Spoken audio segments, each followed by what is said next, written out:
अस्सलाम वालेकुम, welcome to the यूनानी ऑफिशियल वंस अगेन।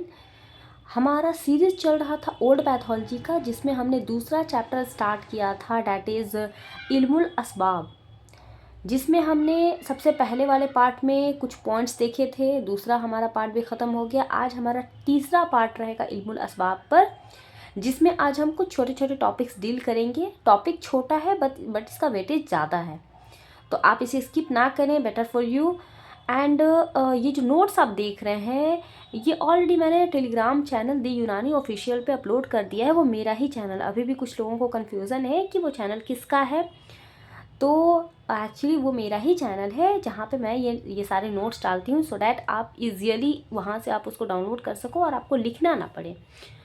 तो इसमें इसका वहाँ पे जो मैंने नोट्स अपलोड किया है, उसका लिंक मैंने इस वीडियो के डिस्क्रिप्शन बॉक्स में डाल दिया है, जहाँ से आप उसे डाउनलोड कर सकते हैं। सबसे पहला जो आज का हमारा टॉपिक है वो है असबाब इत्तिसाए मजारी।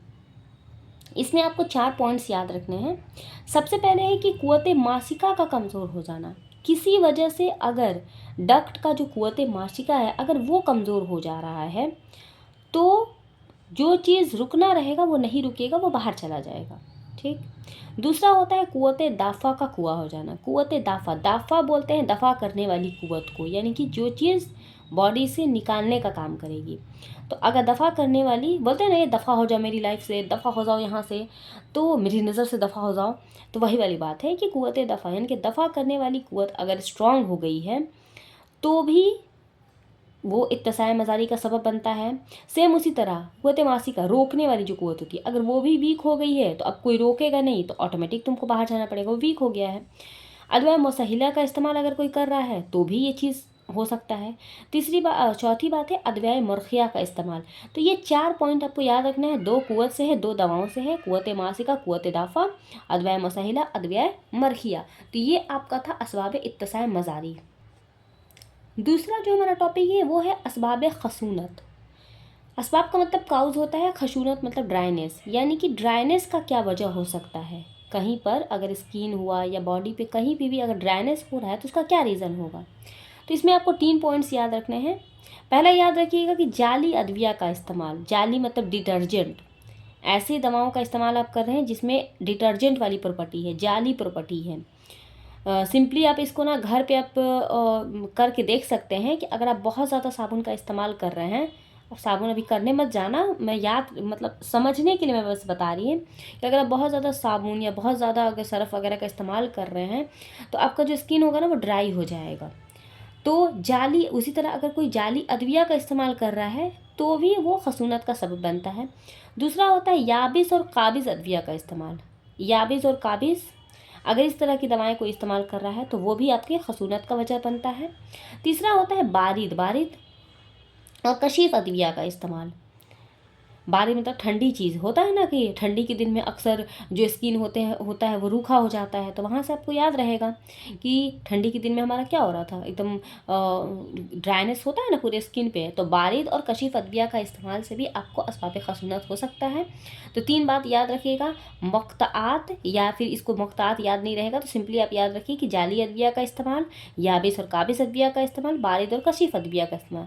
इसमें ना सारा का सारा अद्विया है, इनके सारी की सारी दवाइयाँ ही हैं। तो ये असबाब खसूनत के असबाब हो जाएंगे। इसके बाद आता है असबाब मलाशत। इसमें ज़्यादा कुछ नहीं है, छोटा, मैंने शुरू में ही बोला था कि छोटा छोटा पॉइंट से आपको याद रखना है। असबाब मलाशत, अद्वियाए मुगर्रिया।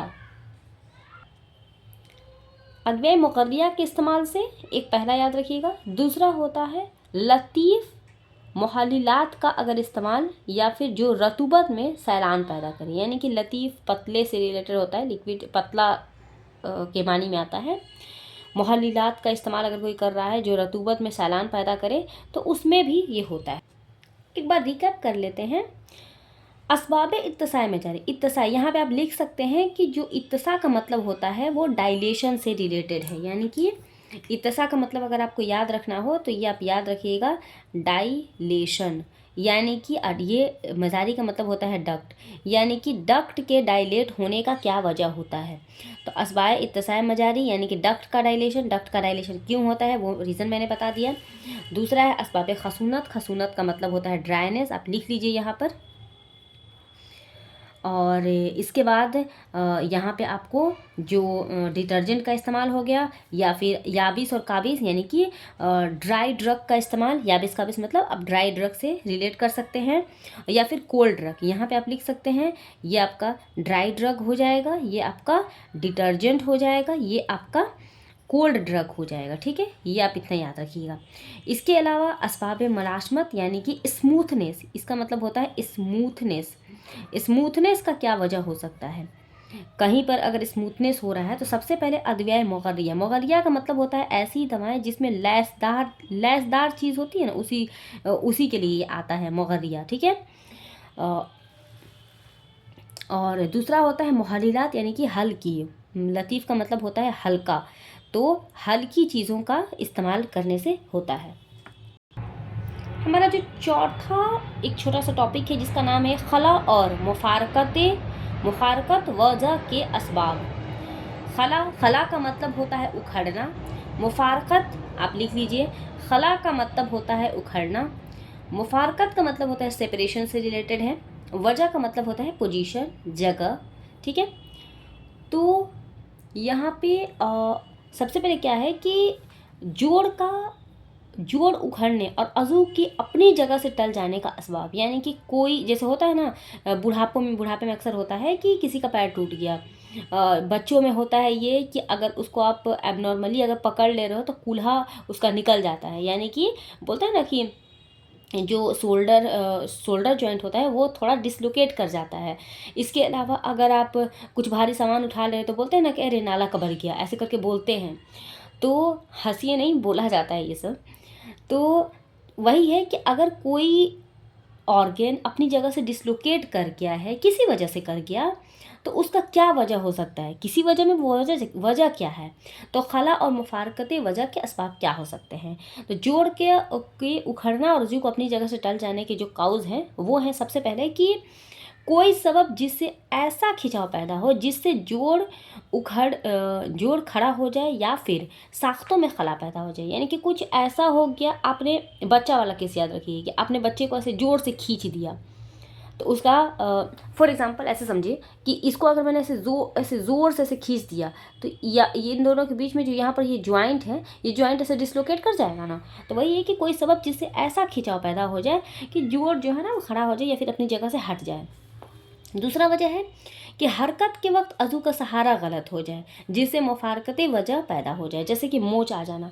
जैसे आपने मान लीजिए, बहुत लड़कियां अच्छे से समझेंगी, खैर लड़के भी समझ जाएंगे, लेकिन लड़कियां इस चीज़ को फील कर सकती है कि जब आप भाई बहुत हाई हील्स पहनती हैं, तो हाई हील्स में चलने में क्या होता है कि कभी कभी आपका पैर में मोच आ जाता है। तो वो कोई ऐसा नहीं है कि आपने ज़बरदस्ती वो किया है, लेकिन वो मोच आ जाता है। क्यों आता है? क्योंकि आपने हील्स को अच्छे से नहीं पहना होगा, या फिर आपने गलत जगह पे पैर रख दिया, या फिर जिस रास्ते पे आप चल रही थी वहाँ पे हो सकता है ये पत्थर वगैरह कुछ हो। तो वो वही है कि हरकत का सहारा गलत हो जाता है। हरकत के वक्त अज़ू का सहारा, जो ऑर्गन है उसका सहारा गलत हो जाता है, जिसकी वजह से मुफारकत वजह होता है, यानी कि सेपरेशन ऑफ पोजीशन, यानी कि जो आपका डिसलोकेशन हो जाता है, पोजीशन आपका हट जाता है, जैसे कि मोच आ जाना।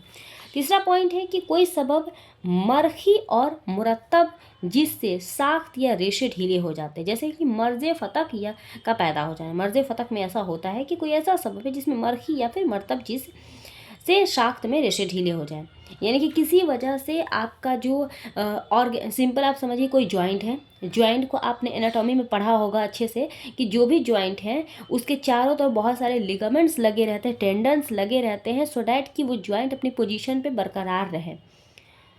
उसी तरह यूट्रस के केस में आप देख लीजिए, यूट्रस अपने आप एक जगह पे नहीं है, यूट्रस को पोजीशन पे रखने के लिए चारों तरफ से उसको दिया गया, बांध करके रखा गया है। तो मान लीजिए वो रेशा ही ढीला हो गया। आँख है तो आई बॉल जो हमारा है, आई बॉल के अंदर जो हमारी आई सेट है, तो ऐसा नहीं है कि वो आई अपने आप सेट है। आई के चारों तरफ ऊपर नीचे दाएं बाएं ऐसे ऑब्लिक मसल होते हैं, रेक्टस मसल होते हैं, ताकि वो ऑर्गन अपनी जगह पे फिक्स रहे। अब मान लीजिए किसी वजह से वो जो मसल्स हैं वो ढीले हो जाए। मान लीजिए आँख है, ये सिंपली आपका ये ये आपका आई बॉल है, मान लीजिए ये आपका आई बॉल है, आई बॉल के यहाँ यहाँ यहाँ यहाँ यहाँ यहाँ मसल है।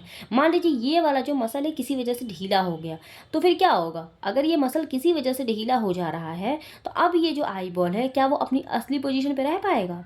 ऑफ कोर्स नॉट, नहीं रहेगा।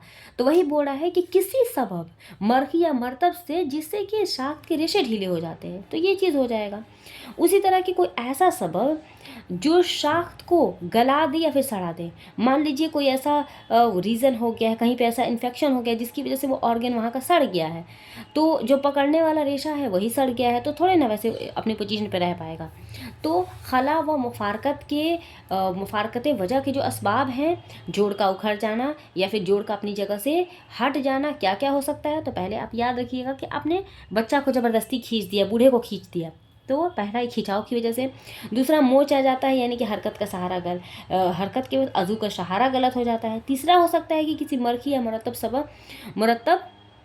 मरतब जिससे कि शाफ्ट के रेशे ढीले हो जाते हैं, वही आप आईबॉल वाला एग्जांपल याद रखिएगा। एंड लास्टली कोई ऐसा चीज़ हो गया है जिसकी वजह से शाफ्ट वहाँ का गड़ गया है, सड़ गया है, ठीक है। तो ये था आपका खला व मुफारकत के वजह के असबाब। और इसके बाद यहाँ पर है इसकी असबाब सुए मजावरत, ठीक है। अब इसका क्या वजह हो सकता है? तो ये आपको एज इट इज़ ऐसे ही याद रखना है। इसमें वरम याद रखिएगा, इन्फ्लामेशन की वजह से भी ये हो सकता है, इंदमाल करह की वजह से हो सकता है, कसर बोलते हैं फ्रैक्चर को, फ्रैक्चर या कहीं पर हो गया या फिर कहीं पे खला पैदा हो गया तो भी हो सकता है, तशन्नुज की वजह से हो सकता है, ठीक है। इसके अलावा इस्तिरखा की वजह से हो सकता है, मफासिल में कुछ प्रॉब्लम आ गया तो हो सकता है, इनके जॉइंट में कोई इश्यू हो गया तो हो सकता है, खिलकी सबब भी हो सकता है इसका। तो ये आपको असबाब सुए मजारत याद रखिएगा। अगले पार्ट में हम बात करेंगे असबाब के कुछ और टॉपिक्स पे। मिलता है नेक्स्ट वीडियो में।